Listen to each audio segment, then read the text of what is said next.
षटीला एकादशी उद्देश्य सर्वकामना पूर्ति। तिथि माघ मास के कृष्ण पक्ष की एकादशी। कथा नारद मुनि त्रिलोक भ्रमण करते हुए भगवान विष्णु के धाम वैकुंठ पहुँचे। वहां पहुंचकर उन्होंने वैकुंठपति को प्रणाम करके उनसे अपनी जिज्ञासा व्यक्त की। करते हुए प्रश्न किया कि प्रभु, षटीला एकादशी की क्या कथा है और इस एकादशी को करने से कैसा पुण्य मिलता है।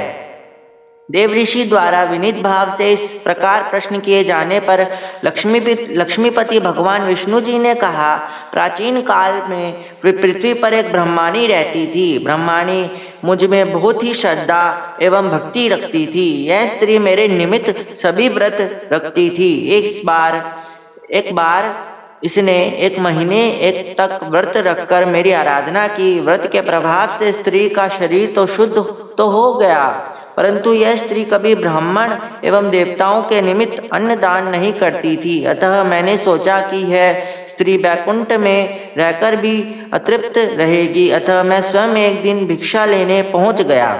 स्त्री ने से जब मैंने भिक्षा की याचना की, तब उसने एक मिट्टी का पिंड उठाकर मेरे हाथों पर रख दिया।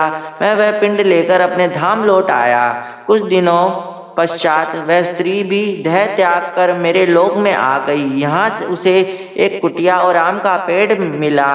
खाली कुटिया को देखकर वह स्त्री घबराकर मेरे समीप आई और बोली कि मैं तो धर्मपरायण हूँ, फिर मुझे खाली कुटिया क्यों मिली है। तब मैंने उसे बताया कि यह अन्नदान नहीं करने तथा मुझे मिट्टी का पिंड देने से हुआ है। मैंने फिर उस स्त्री से बताया कि जब देव कन्याएं आपसे मिलने आए तब आप अपना द्वार तभी खोलना जब वे आपको षटीला एकादशी के व्रत का विधान बताए। स्त्री ने ऐसा ही किया और जिन विधियों को देवकन्या ने कहा था उस विधि से ब्राह्मणी ने षटीला एकादशी का व्रत किया। व्रत के प्रभाव से उसकी कुटिया अन्न धन से भर गई। इसीलिए हे नारद, इस बात को सत्य मानो कि जो व्यक्ति इस एकादशी का व्रत करता है, तिल एवं अन्न दान करता है, उसे मुक्ति और वैभव की प्राप्ति होती है।